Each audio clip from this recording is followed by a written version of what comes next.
Hi everyone, I'm Tally, this is Farrell, and we are bored of it. And welcome to our preview video for Scrap. And just want to say right away before we get into it that Scrap is a great game. I think you should definitely go check it out if you haven't. Yeah. And I'm saying this up front because I think the campaign is funded, but it's not doing amazing. And I think this is the kind of game that, you know, crowdfunding was made for because it's very sharp, it's very smart, and we'll explain why in a minute. But just definitely, I think, check it out because a lot of people might not watch all the video. Yeah. But in thematic terms, Scrap is kind of, I guess you could say, a futuristic game. It's about kind of artificial intelligence robots who, due to this kind of universal star explosion type thing, they are imbued with intelligence and I guess sentience. And they kind of have this call to go to this planet to learn the kind of origins of this like element or chemical or whatever that gave them intelligence. And only one can, I guess, I don't know, become super intelligent, right? So it's kind of like a race game to who gets 50 points first. And yeah. Yeah. And it's for 1 to 4 players. And the way that you are going to win that race, you're going to be doing a little bit of hand management. So playing a set kind of deck of cards in a particular way, and you have to program them in advance. So you've really got to plan what actions you want to do for your next like 1 or 2 turns. There's some tracks like a classic Euro, and there's also a little bit of battling. So lots of different excellent board game elements all meshed together very, very nicely. Yeah, so we'll just give you a brief overview of how it plays, and then we'll discuss what we like, didn't like, and all the finer points. Who it might be for. Yeah.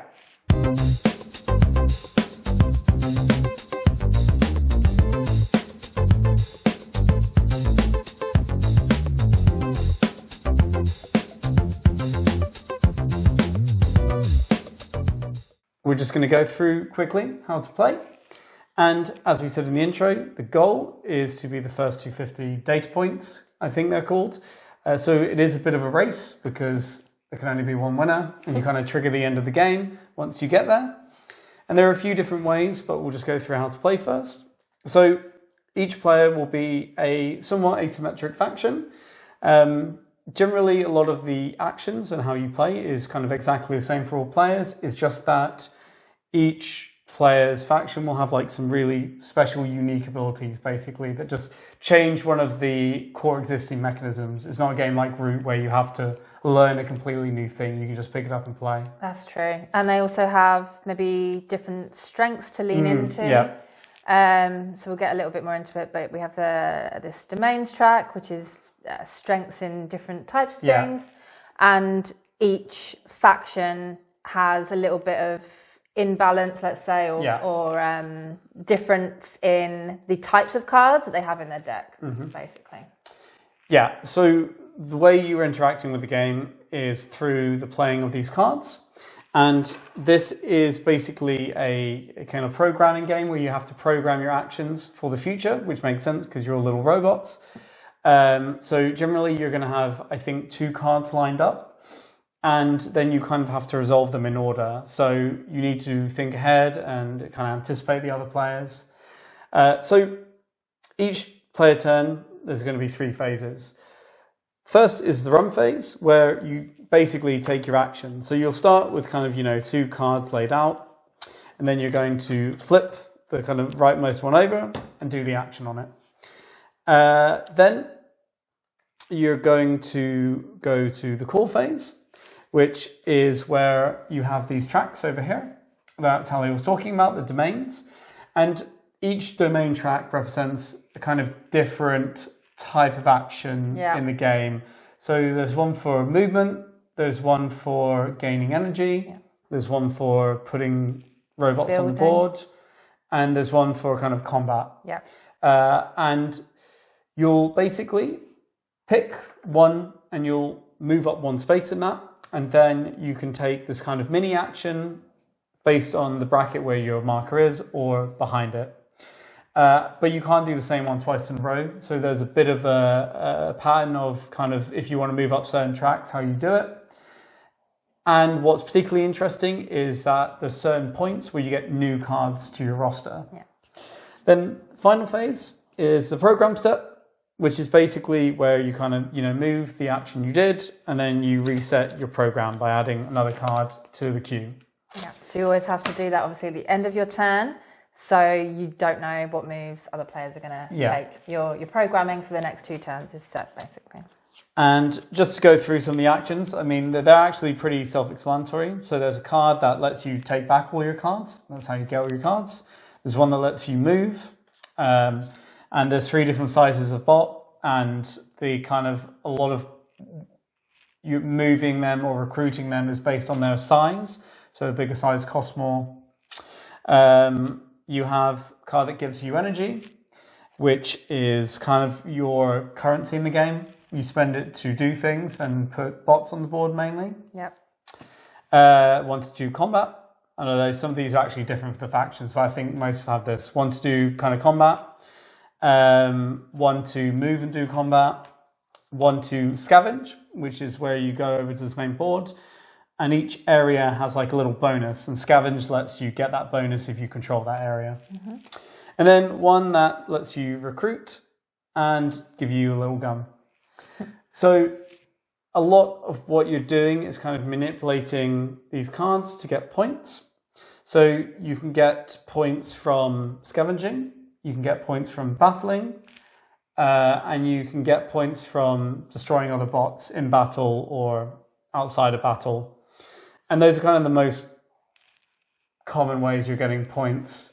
And what's quite interesting is there's a good system, kind of subsystem, where you can collect data cards which have a variable number of points, and you don't reveal them to the end of the game. So it's kind of like adds a little bit of tension into the game because you don't know what the other people have. Definitely. And it means that you could be looking quite far behind on the main board. Yeah. Obviously, like you said, it's a race game.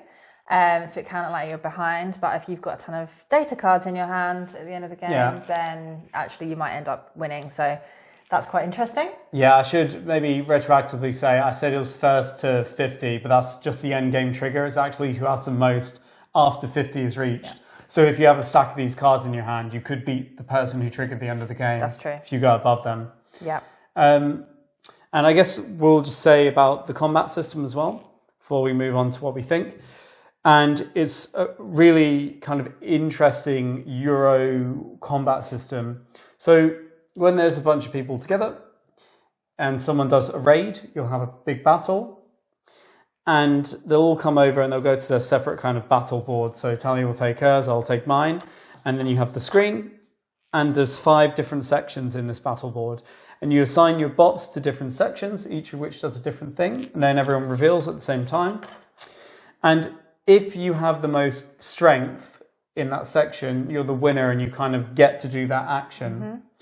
And the first one, it just gives you some bonuses, maybe some victory points. The second one, whoever has the most strength gets to kind of put their bots into a special section and they have more strength. And you kind of, who wins the battles, who has the most strength. So it's kind of a tactical thing. Yeah. Because you and all your bots there will get extra strength. Then you have one fire, which can kind of, it's like a one-time hit on another bot. So you can like weaken someone's position from a future category. So then they won't be able to win, even though they might have before. Yeah. And then finally you have Brawl, which is just like an all-out fight. You add up how much strength there is remaining and you just kind of deal it out to all the other players. And then at the end, whoever has the most kind of strength remaining wins. And it's just quite clever because there's different ways to go about it with, you can do the fire, and if you win that, you get a first hit on someone. So then you could alter them winning Brawl and getting some bonus points and going first, or it's just, or you could put a lot of bots into Brace, and then you get the Endure bonus, and then suddenly all of your bots have extra strength. And, even though you might get a few hits against you, you win just because you have so much strength. Yeah, or the first action, which is Probe, where you get a small bonus. Sometimes if you're going to lose that battle, You wouldn't even bother putting them in fire or brawl, so it can be a tactic just to put the 2 bots you have, say, in probe, and then you'll get a small bonus, even though you're going to lose that battle, but you can use it for next time. I mean, if you take the victory point bonus, which gives you a card and 1 victory point, that could potentially be 4 victory points, which is quite good, right, for a little bonus, even if you lose. Definitely. And then, as we said, any bots destroyed in this also provide victory points for whoever destroyed them based on how big that bot is. So bigger bots, more victory points. Yeah, and I just was going to add that the board in the middle, as you can see, they're kind of made of these individual sections which come apart, and they're different, have different bonuses. And every game you can switch the configuration around, except for the middle one that always stays. So you could have different bonuses and tiles and everything being in different positions game to game. Okay, so what do we think? So my personal highlights are the way that there's a lot of different mechanisms in here. So battle, Euro-type tracks, hand management. Tracks. I do like tracks. But they all merge together and blend together very seamlessly. Nothing feels, like that's over there and that's over there. It all comes together incredibly nicely. So, for example, you have the 3 different phases where you play your cards that you've pre-programmed, and then you do the track section over here. But it's really cool how it doesn't feel completely separate, because you can very much pull this into your overarching strategy. So it's not just like, action and then a track. You can say, okay, I did that track last time, so I can't do that one again. And what can I do on this track to help support my next action, for instance? So you really have to remember what you programmed 1 turn ago for your kind of second action.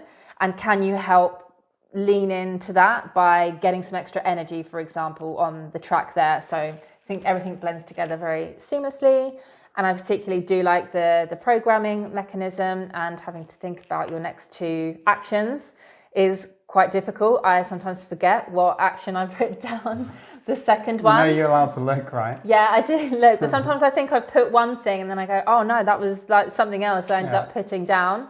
So obviously the game state or the board state or what your opponent is doing might impact you. So it's just a very interesting, tough decision as to what your next term, like but one, should be. So it's a fun challenge in a way. Yeah, I really enjoy the kind of hand management, and has a system we've seen before where you only get all your cards back when you play a specific card, and it takes up a whole turn. So obviously when you do that is a big part of strategy, because all of these cards are kind of different for the most part as well. So if you're in a good position to do one type of card, maybe raid or maybe scavenge and like pick up some points, then do you want to kind of keep spending a turn, just keep getting it back quickly, or do you try and play all of your cards? And I think, the hand management along with the programming is really sharp. Yeah.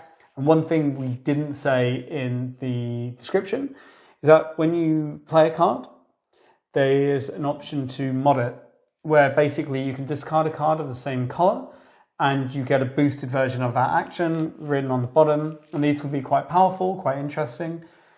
And that's a really interesting dilemma as well. If you want to discard a card, so then you have less options for the future, but to do something better right now. Mm-hmm. And I really enjoy that as like a little mechanism to just sharpen up even just the playing of like the actions. Yeah, exactly. And I think we found that, the majority of the decisions you're making, they are really tough. And one thing we say that we really like in board games is when all of the decisions are like tough to choose, because they're all equally as interesting or fun to do or whatever. And that's definitely the case here. And that's what does make it quite difficult to choose, because everything is useful. It's just about doing it in the best way at the right time. Exactly. All of the kind of bonuses on there are even quite tough to choose when you move up the track, because they're all equally as kind of useful and interesting. Yeah, I think this is for people who like to play games that have you read the other players and interact with the other players, because there's a huge amount of interaction, because it's a bit of area control, a bit of battle. You have to read your opponents.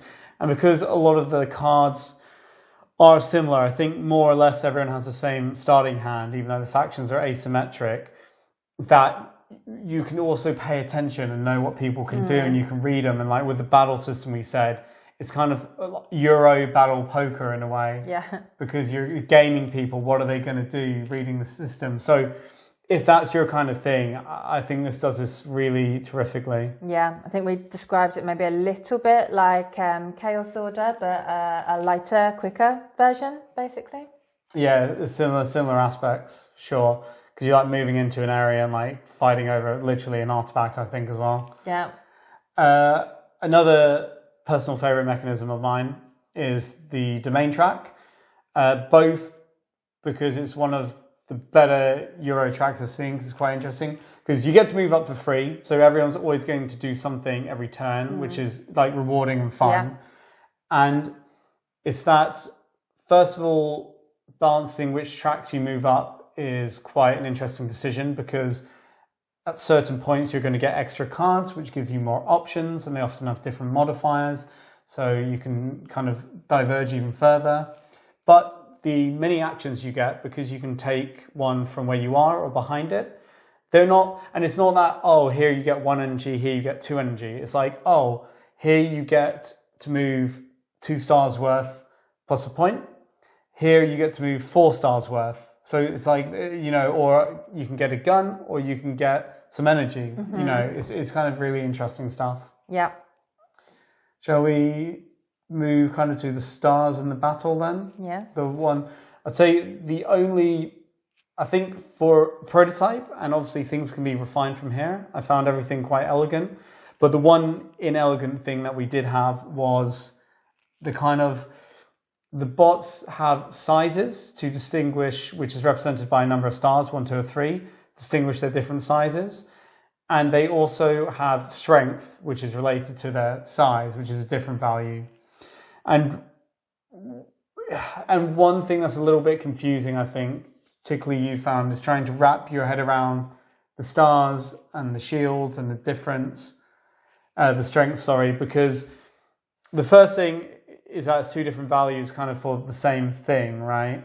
Yeah. And the second was that when you just whack somebody with a card outside of a battle, you kind of use the stars to measure how much damage you can do, but you put it against the shields, and then in battle it's only the shields that matter. Yeah. And it's a bit confusing, it can be, for people to pick up.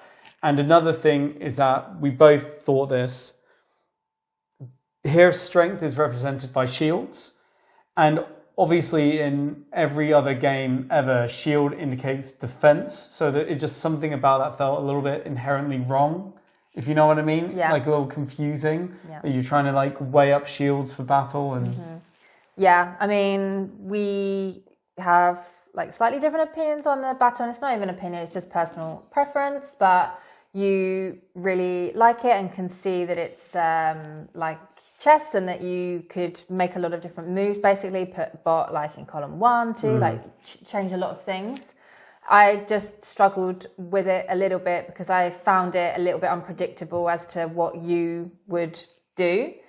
Apart from the fact that you can obviously see how many bots you have, but obviously they have different shield strengths and depending on the size, so it's not always about the number. And then you could just go and put them all into like probe or brace, and then it's, you know, you go through column by column, whoever has the most wins that column.